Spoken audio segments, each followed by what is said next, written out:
mofinaina isan'andro atolotry ny mpitandrina rakotina valina maoly.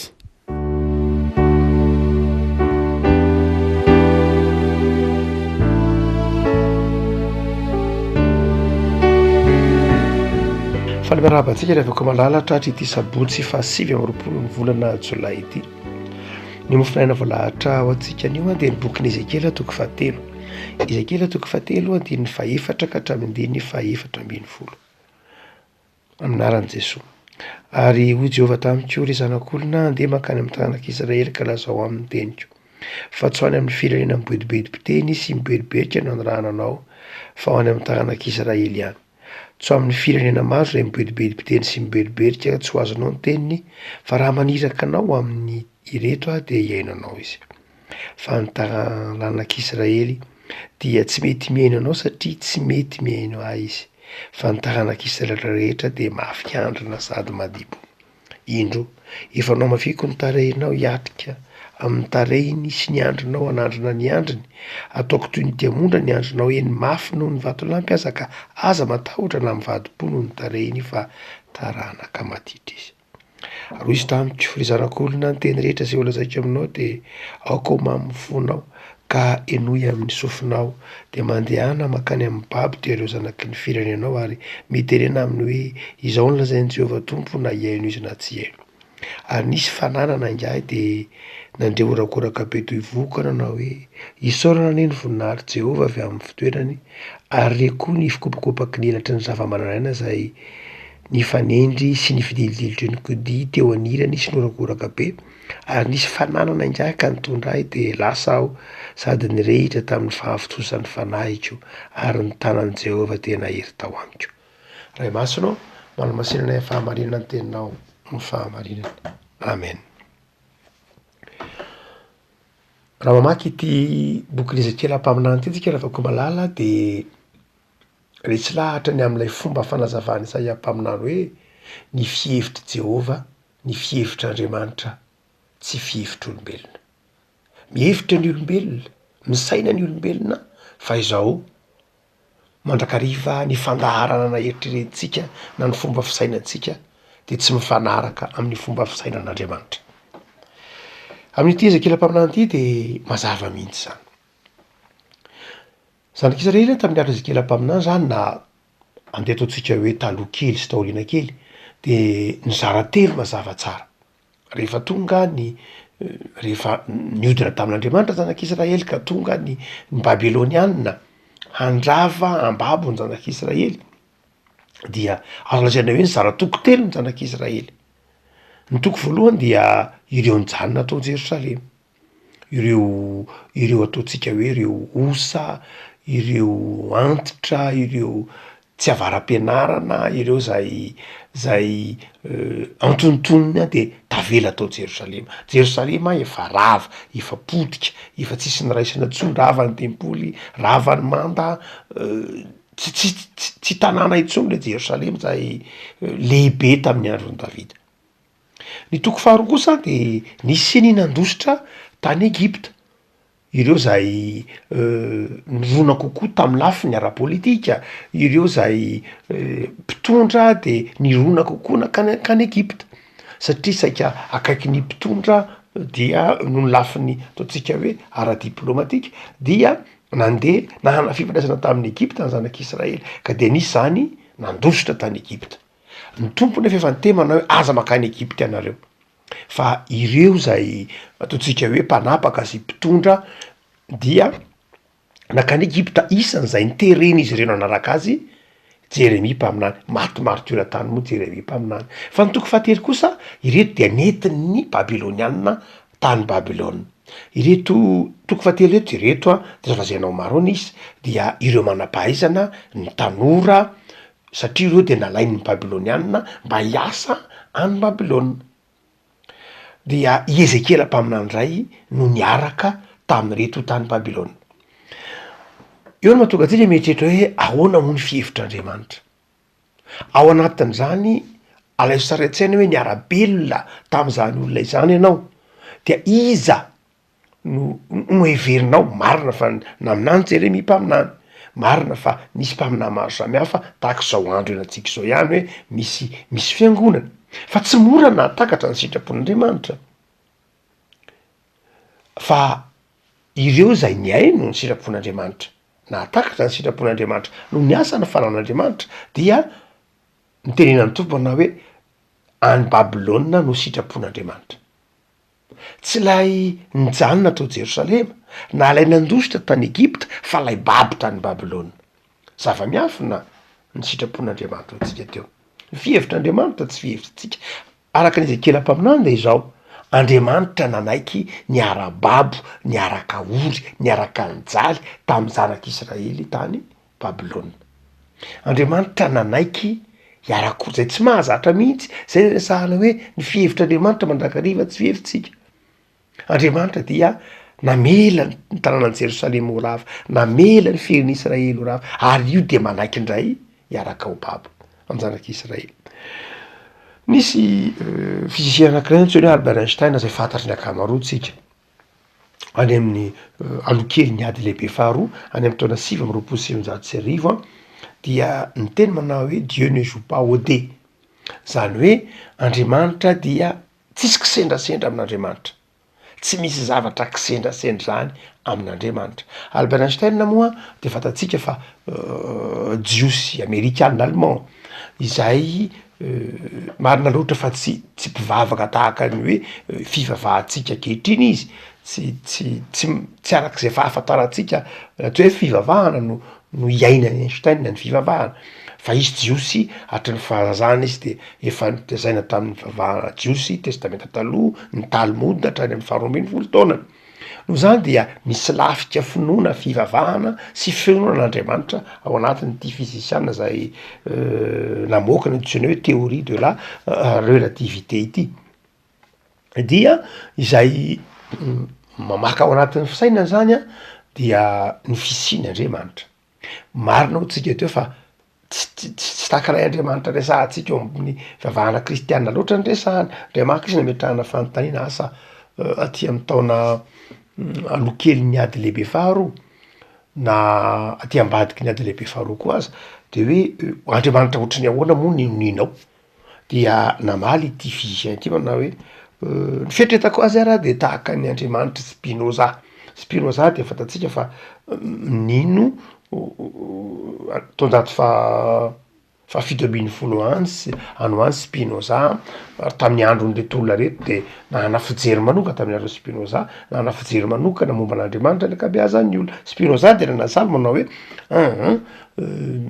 Andriamanitra na misy aza dia tsy mieritreritra loatra no hoe ny fiainan'ny olona tsirairay tsy mieritreritra loatra lay hoe mitondra ny fiainan'ny olona manokana fa na misy any Andriamanitra de zao Andriamanitra zay hitanao ao anatin'ny asany ao anatin'ny natiora sy ny tahaka zany ary Einstein de resy lahatra manao hoe misy Andriamanitra fa Andriamanitra zay nanao ny zavatra rehetra ka tsy kisendrasendra eo aminy tamin'ny andro ny tsinina dia nisy fomba tamin'ny andron'ny Einstein dia nisy ataotsika hoe ady mpampianarana amin'ny siansa moa resahantsika zany dia nataotsika hoe ireo zay nieritreritra hoe misy a ny kisendrasendra zay ohatrany hoe théorie probabiliste zany hoe misy a ny kisendrasendra ao anatin'ny zavaboary Einstein de amin'y tsy zay kosa ka io Andriamanitra io a de tsy zay loatra nanaovan'Andriamanitra kosa aloha hoe izy tsy zay ary satria tsinona ataotsika hoe raha somary lasa lavitra kely ny fahafantarantsika dia adevitra momba ny atome momba ny électron sy ny tahaka zany hoe izy iny a iny électron iny a dia mihetsiketsika ary mihetsiketsika zay ataotsika hoe azara hoe mihetsiketsika fa tsy mazava tsara arakaraka ny fihetsiketsehany eo fa tsy misy lalana mazava tsy misy ataotsika hoe tsy voafaritra mazava dia Albert Einstein aminao hoe tsy zay ka tsy zay tsy zavatra azara ohatran'zany fa raha azara ny fihetsiketsehany iny électron iny a na tam'izany fotoan'zany moa nandinika ny tsy ny électron iny fa ny tontolo ny zavaboary mihitsy de ny dia debe de lasa le asa lay zao tontolo zao mihitsy zany na lay zavaboary mihitsy no miorina tamin'ny antsoina hoe azahana ny kisendrasendra. Raha mandeha lavidavitra kely tsika de mahita zany manao hoe io Andriamanitra io a dia tsy misy kisendrasendra amin'Andriamanitra. Revako asa ianao raha mahatsapa an'izany a rehefa amin'ny fiainanao manokana hoe tsisy kisendrasendra amin'Andriamanitra. Marina fa Andriamanitra dia tsy mandahatra ny tsipiriam-piainantsika loatra. Hoe zao ny akanjo anaovana androany, de zao ny sakafo hohanao androany, de zao ny tsy amina segondra ohatran'izany. Saingy zao kosa nefany ekeny ny Baiboly ary ekentsika rehetra fa ny zavatra rehetra nataon'Andriamanitra dia Andriamanitra mitondra azy. Ity saotra masina zay eto am-pelatanantsika ity ravako malala dia mampatsiaro antsika an'izay. Andriamanitra tsy namela ny zanak'Israely ho babo kisendrasendra tany Babilôna. Andriamanitra tsy naniraka kisendrasendra any Ezekela mpaminany tany Babilôna. Andriamanitra tsy namela ny Babilôniana anafika kisendrasendra ny zanak'Israely. Ry havako eto ary de mampahery antsika ny tenin'Andriamanitra. Ezekela mpaminany ny raina ho any amin'ny zanak'Israely zay tany Babilôna. Dia hoy ny tompo taminy, tsy niaino mihitsy, tsy niaino ahy mihitsy ny zanak'Israely. Raha ohatra ka mamaky ny andininy vitsivitsy tsika, andininy fahafito, hoy ny tompo, fa ny taranak'Israely de tsy mety miaino anao satria tsy mety miaino ahy izy. Fa ny taranak'Israely rehetra de mafiandrina sady madibo. Fa izao kosa nefany raha maniraka anao aho dia iaino anao izy. Ny zanak'Israely tsy mety miaino mihitsy. Fa nefa raha maniraka anao aho de iaino anao izy. Iza reo tsy miaino reo? Ny zanak'Israely nakany Egypta, ny zanak'Israely tavela vitsivitsy tao Jerosalema. Fa iza kosa no iaino anao? Reo zay ho babo any Babilôna. Hotsika manao hoe amin'Andriamanitra de misy zavatra be lehibe tsy takantsika. Ary amin'ny fiainantsika isan'andro any de misy lafiny zavatra tak'izany mihitsy. Eto ary de ny antso Ezekela mpaminany no entina mampahery anao mazava tsara, dia misy zavatra anankiroa mazava tsara mihitsy. Voalohany de zao, na inona itondran'Andriamanitra, na ahoana fandaharan'Andriamanitra, de zao lay Andriamanitra izay inonao, hotsika teo hoe tsisy kisendrasendra zany, de Andriamanitra mampamafy orina anao amin'izay lalana hitondrany anao. Hoy izy am'zanak'Israely manao hoe ho amafiko ny tarehinao hiatrika ny tarehiny, ny andrinao hanandrina ny andriny, ataoko toy ny diamondra ny andrinao, mafy noho ny vatolampy aza. Hotsika manao hoe satria Ezekela mpaminany a de niaraka tamin'ireo zanak'Israely avaram-pianarana, ro zanak'Israely zay avaram-pianarana nentina babo hiasa tany Babilôna, ho any amina tany mandroso, ho any amina tany zay mana zay maizy azy. De hoy ny tompo manao hoe ny andrinao no amafisiko, ny andrinao no amafisiko, mba afaka hifanandrina am'ireo zanak'Israely zay mafy loha sy mahadidoro. Hotsika manao hoe Andriamanitra na inona hitondrany anao de zao izy no manamafy orina anao.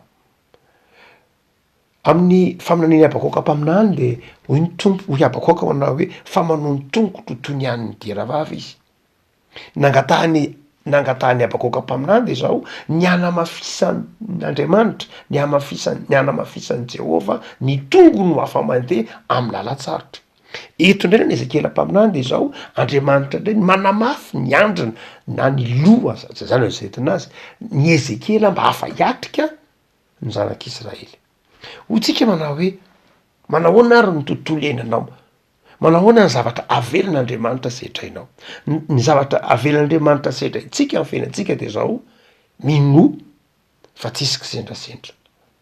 Andriamanitra tsy mitondra ny zanany ary tsy mitondra antsika amina kisendrasendra zay ny Andriamanitra tsika. Ary ao anatin'izay lalana hitondran'Andriamanitra atsika zay anefa de izao manamafy atsika izy, mampiorina atsika izy, tsy manary atsika izy. Ary izay nitoko atsika voalohany indrindra. Raha mantsika mety hokivy manao hoe iza tamin'ny lalana telo reto ary ny lalana sitrapon'Andriamanitra. De izao ny zava-dehibe de am'izay lalana hitondran'Andriamanitra anao de mahazo matoky anao fanamafy anao, hiaro anao izy, ahafahanao miatrika zay zavatra tian'Andriamanitra ataonao. Fa ny faharoa lehibe zay evim-panahy zay hitatsika amin'ity aty andininy ity mikasika ny Ezekela mpaminany de zao mazava ny mission any Babilôna ny fahababoana. De zao ny tompo, tsy naniraka anao amin'ny Babilônianina, tsy ny firenena miberiberika na mibedibedy no mpiteny no anyrahako anao, zany hoe Ezekela mpaminany zany any Babilôna, fa tsy nirahanao amin'ny Babilônianina izy, fa nirahina ho an'ny zanak'Israely any amin'ny fahababoana. Raha tsorona de nirahiny Ezekela mpaminany hiasa amin'ny diaspora, raha izay nazahoantsika azy am'fotoana ankehitriny. Marina loatra fa ny diaspora moa ampitan-dranomasina na any amin'ny toerana maro samihafa de zao tsy manana sata hoe andevo tahaka ny zanak'Israely tany amin'ny fahababoana loatra, fa manana fafahany ankalalahana tsara, manana fiaina zay mety mitovy amin'ny firenena ihany izy, amin'ny olona any toerana ihany izy. Fa izao Ezekela de nirahina, tsy nirahina ho any amin'ny Babilônianina, fa nirahina hiasa ao amin'ny Israely zay babo ihany izy. Hotsika manao hoe ny zavatra tokony fantatsika de zao amin'ny lalana zay hitondran'Andriamanitra atsika de miaraka amintsika Andriamanitra.